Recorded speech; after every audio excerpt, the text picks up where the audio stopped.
Hello friends, welcome to channel. So this is the new initiative for the for those student who are preparing for PhD entrance test.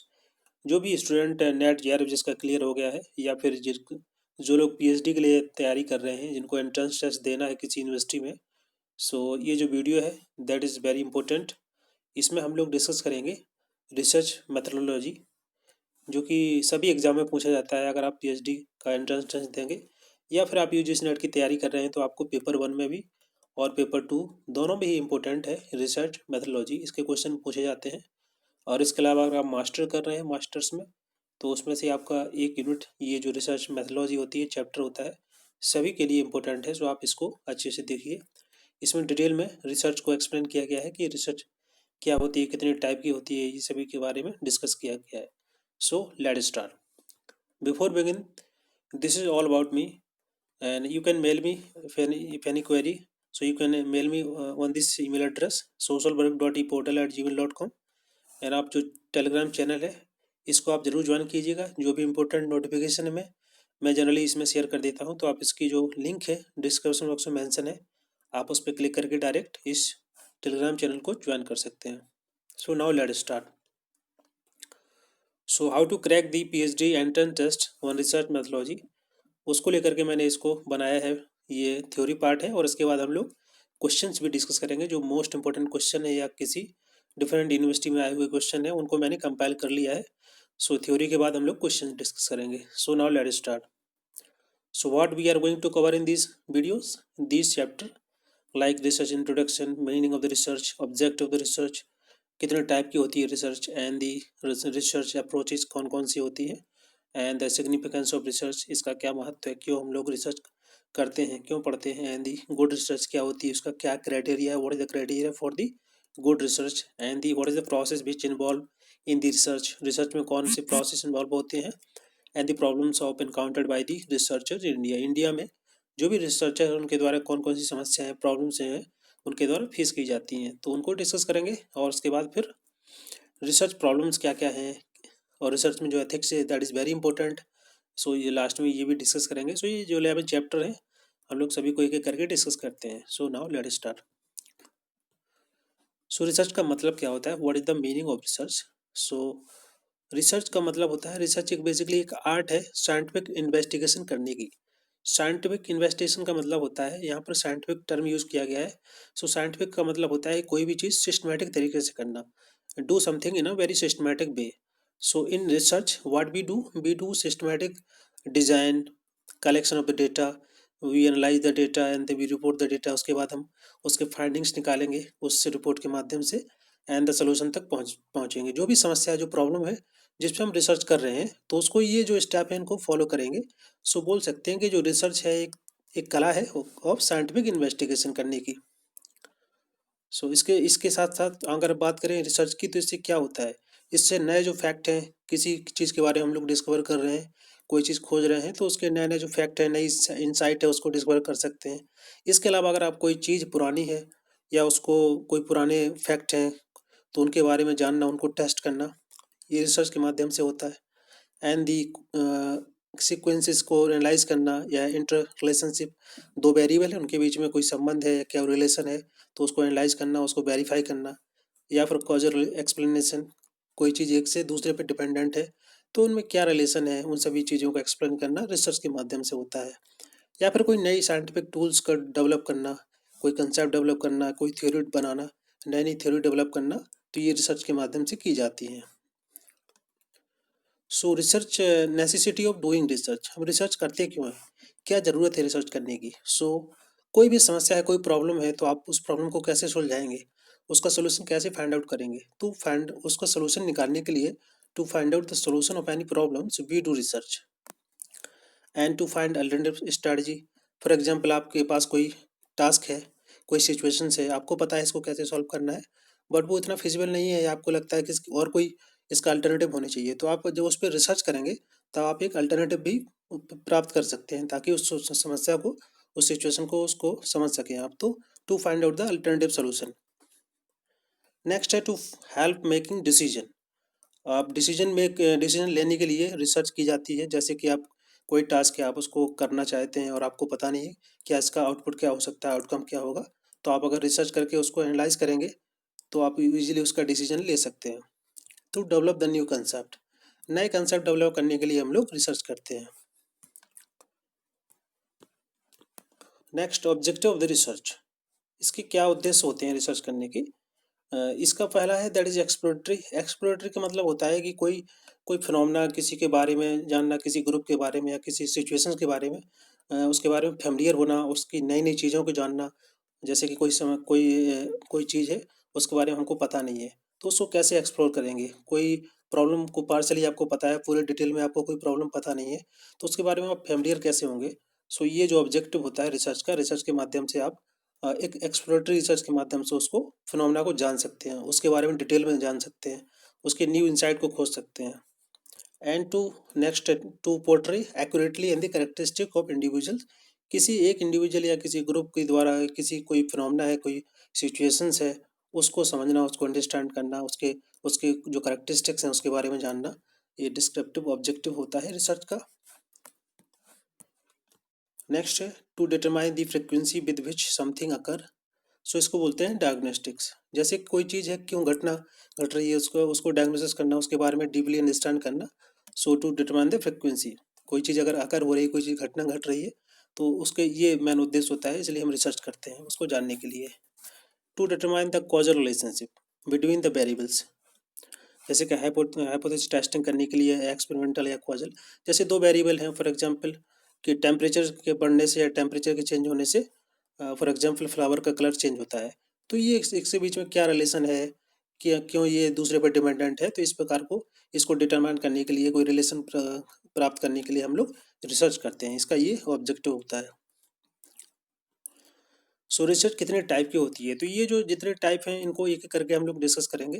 पहला है जैसे exploratory research, next है descriptive research, तीसरा है action research, fourth is historical research, fifth is causal relationship research, fifth sixth pure, इसको fundamental research बोलते हैं या फिर बेसिक रिसर्च बोलते हैं।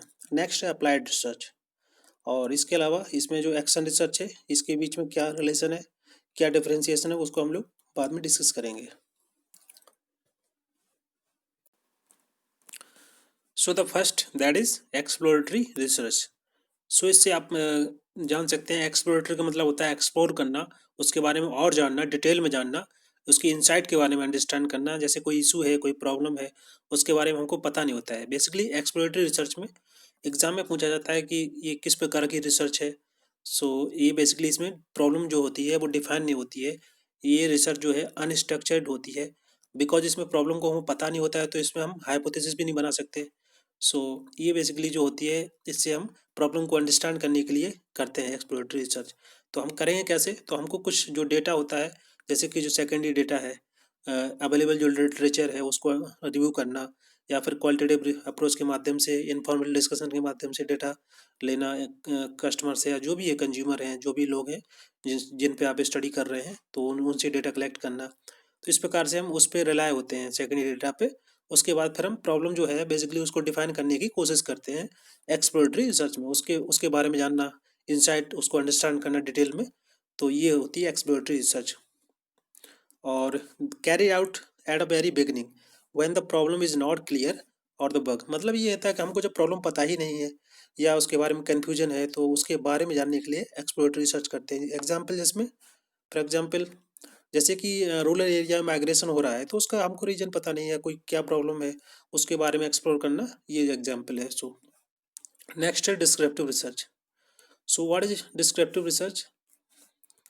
सो अगर इसकी बात करें तो इसमें हमको प्रॉब्लम पार्सली पता होता है, बेसिकली समस्या क्या है थोड़ा बहुत पता होता है, बट उसके जो वेरिएबल होते हैं, जैसे कि कोई प्रॉब्लम है तो उसके कुछ ना कुछ वेरिएबल्स होंगे जिसकी वजह से जो प्रॉब्लम हो रही होगी, तो वेरिएबल्स के बारे में हमको पता नहीं होता है, वो वेरिएबल का कंट्रोल नहीं होता है। तो ये उसको बेसिकली हम क्या करते हैं कि सर्वे के माध्यम से, ऑब्जर्वेशन के माध्यम से, केस स्टडी, इंटरव्यू के माध्यम से हम लोग वो वेरिएबल होते हैं उनको फाइंड आउट करने की कोशिश करते हैं, जिसकी वजह से जो प्रॉब्लम आ रही है। सो इसमें हम लोग क्या करते हैं कि जो कोई प्रॉब्लम, कोई फिनोमेना है, कोई सिचुएशन है या कोई ग्रुप है, उस पर हम स्टडी कर रहे हैं, कोई पॉपुलेशन है, तो उसकी क्या क्या कैरेक्टरिस्टिक्स हैं, उसका डेटा को एनालाइज करना, डाटा कलेक्ट करना डिस्क्रिप्टिव रिसर्च के माध्यम से। फॉर एग्जांपल कोई ट्राइबल कम्युनिटी है तो उसके सोशल, इकोनॉमिकल, पॉलिटिकल करेक्टरिस्टिक्स हैं, उनके बारे में जानना, उनके बारे में अंडरस्टैंड करना डिस्क्रिप्टिव रिसर्च से किया जा सकता है। So answer the question who, what, where, when and how, ये सभी के ये क्वेश्चन बेसिकली इस प्रकार से हम डेवलप करते हैं और इसके हिसाब से डेटा कलेक्ट करते हैं। And describe the characteristics of the respondent in the relation to the particular product, ये तो मार्केटिंग का अगर बोल सकते हैं, जैसे किसी कोई प्रोडक्ट है उसके बारे में जो रेस्पोंडेंट है या जो इसको यूज़ करते हैं उनके क्या करेक्टरिस्टिक्स हैं, कैसे वो डिस्क्राइब कर रहे हैं, इससे it deal with the demographic characteristics of the respondent population. जैसे मैंने बताया अभी कोई ट्राइबल कम्युनिटी है तो उसके उनके बारे में डेमोग्राफिक करेक्टरिस्टिक्स को जानना, उनकी जो स्टेटस है, जैसे सोशल स्टेटस, कल्चरल स्टेटस है, उसको अंडरस्टैंड करना, ये होता है डिस्क्रिप्टिव रिसर्च के माध्यम से। आई होप आपके समझ में आ गया होगा। नेक्स्ट है अप्लाइड रिसर्च। सो अगर हम बात करें अप्लाइड रिसर्च की, तो इसमें रियल लाइफ जो प्रॉब्लम होती है उनको सुलझाने के लिए हम लोग अप्लाइड रिसर्च करते हैं। सो अप्लाइड रिसर्च बेसिकली की जाती है जैसे कि एजुकेशन के क्षेत्र में कोई पॉलिसी, गवर्नमेंट की कोई पॉलिसी है, इम्प्लीमेंट की गई है, अगर वो फेल हो जाती है या कुछ हो जाता है उसके बारे में डिटेल में जानना, उसको अप्लाइड रिसर्च के माध्यम से किया जाता है ताकि जो समस्या है तुरंत उसका सोल्यूशन निकल जाए। इमीडिएट प्रॉब्लम जो है उसको सॉल्व करने के लिए हम लोग अप्लाइड रिसर्च करते हैं। और इसका क्या कंट्रीब्यूशन है अप्लाइड रिसर्च का? इसका डायरेक्ट कंट्रीब्यूशन होता है। तो can contribute to the new fact about the existing theory, कोई थ्योरी एग्जिस्ट कर रही है उसके नए फैक्ट को जानना, and put theory to this test, और कोई थ्योरी ऑलरेडी है उसको टेस्ट करने के लिए अप्लाइड रिसर्च करते हैं, क्योंकि तो इमीडिएट जो प्रॉब्लम है उसको सॉल्व करने के लिए की जाती है। सो हम लोग वहाँ पर जैसे कोई पॉलिसी है, कोई डिसीजन लिया है सरकार के द्वारा एजुकेशन के क्षेत्र में या और किसी भी सेक्टर में, तो उसको तुरंत उसका सोल्यूशन निकालने के लिए हम लोग ये अप्लाइड रिसर्च का यूज़ करते हैं। And may add conceptual clarification, conceptual clarification करने के लिए हम ये रिसर्च करते हैं, या फिर एग्जिस्टिंग जो थ्योरी है उसको इंटीग्रेट करना, उसके बारे में डिटेल में जानना, नए नए फैक्ट निकालना, इस रिसर्च के माध्यम से किए जाते हैं। जैसे for example to develop a new market for कोई प्रोडक्ट के लिए, मार्केट डेवलप करने के लिए हम लोग अप्लाइड रिसर्च करते हैं ताकि हम बेसिकली समझ पाएँ जो कंज्यूमर है, जो कस्टमर है, उनके ऊपर स्टडी करते हैं कि बेसिकली समस्या क्या है, प्रॉब्लम क्या है, कैसे हम कोई प्रोडक्ट को मार्केट में लाएंगे। तो ये बेसिकली इसका वन ऑफ द एग्जाम्पल है। नेक्स्ट है pure and fundamental of basic research. तो ये बेसिकली अगर हम बात करें, ये इसका कोई कॉमर्शियल बेनिफिट्स नहीं है, यहाँ पर आप बोल सकते हैं जैसे कि अप्लाइड रिसर्च में हम लोग यूज़ करते हैं क्या, कोई प्रॉब्लम है उसकी इमीडिएट सोल्यूशन निकालने के लिए हम करते हैं, बट इसका ऐसा कोई यूज नहीं है कॉमर्शियल। इससे बस हम लोग नॉलेज के लिए ही करते हैं, इससे नॉलेज प्राप्त कर सकते हैं, उसके बारे में थोड़ा और जान सकते हैं, और जैसे प्रैक्टिकल प्रॉब्लम जो है उससे डायरेक्ट कनेक्ट नहीं होती है, और it does not have any commercial potential, जैसे कि थ्योरी ऑफ रिलेटिविटी जो कि आइंस्टीन के द्वारा दी गई थी। तो इसका डायरेक्टली कोई बेनिफिट तो है नहीं, अगर आप इस पर स्टडी करेंगे कि आपको इसमें जो हमारे समाज की कोई समस्या है सॉल्व तो होने वाली है नहीं। तो ये इस प्रकार का है, इसका कोई कॉमर्शियल पोटेंशियल नहीं होता है, ना ही कोई प्रैक्टिकल प्रॉब्लम जो है सॉल्व हो जाती है, but just of for the knowledge, हम लोग नॉलेज गेन करने के लिए स्टडी करते हैं, इसको बोलते हैं फंडामेंटल, प्योर और the basic research. Next is causal research. Causal research basically this is used to conduct to determine the cause and effect relationship between the two variable. दो वेरिएबल के बीच में एक कॉज एंड इफेक्ट का जो relationship होता है उसको determine करने के लिए इस कॉजल रिसर्च का यूज़ किया जाता है।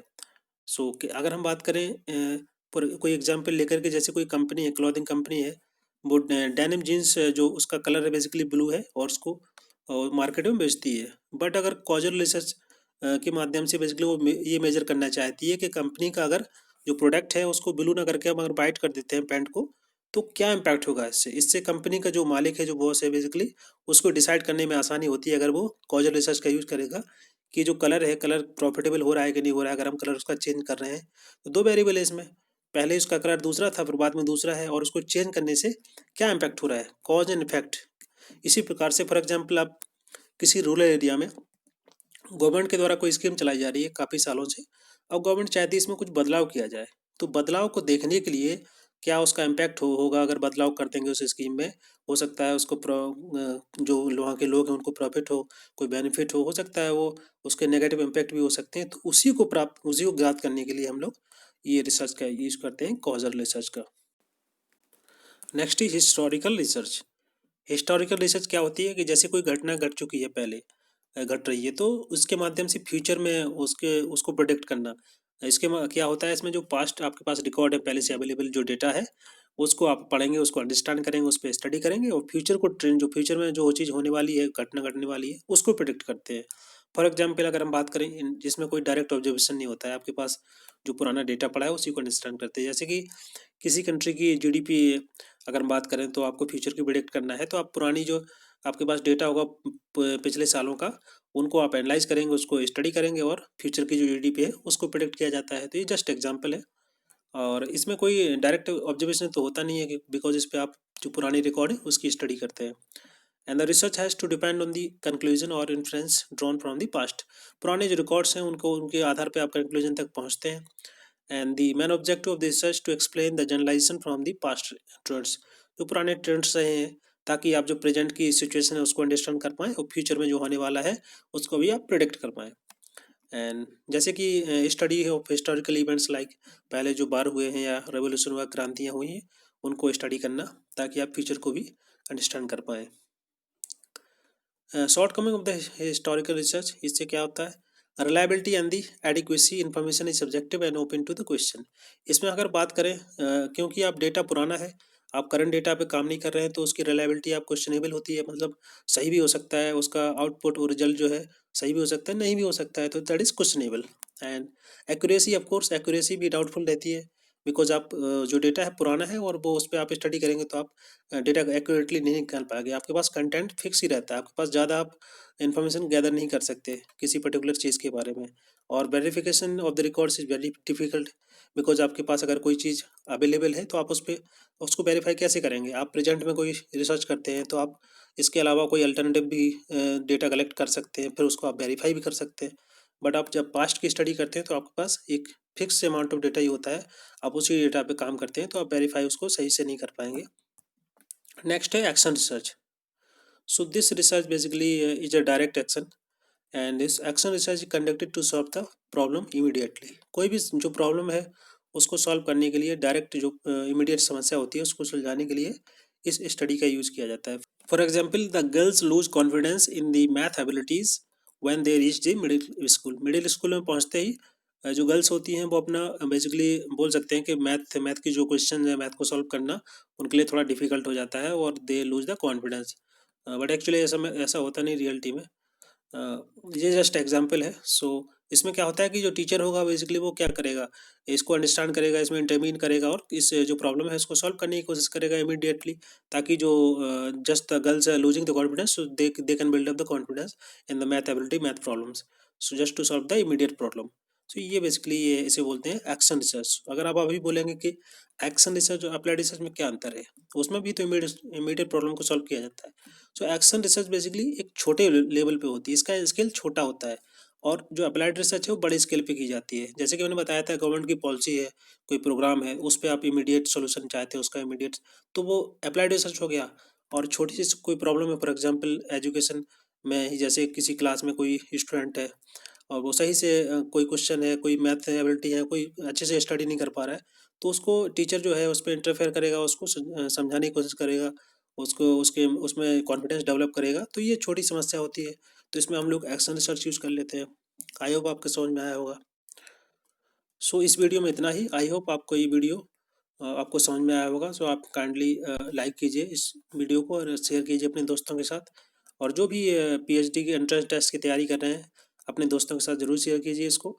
और या फिर आप एमए कर रहे हैं, या फिर आप नेट की तैयारी कर रहे हैं, सबके लिए ये इंपॉर्टेंट है। And also please subscribe the channel अगर आपने सब्सक्राइब नहीं किया है। और कमेंट में आप ज़रूर मेंशन कीजिए आपको ये वीडियो कैसा लगा। और इसके आगे हम लोग सभी के सभी जो रिसर्च के चैप्टर हैं सभी को डिस्कस करेंगे। सो आई होप आपको ये वीडियो पसंद आया होगा। Thank you very much.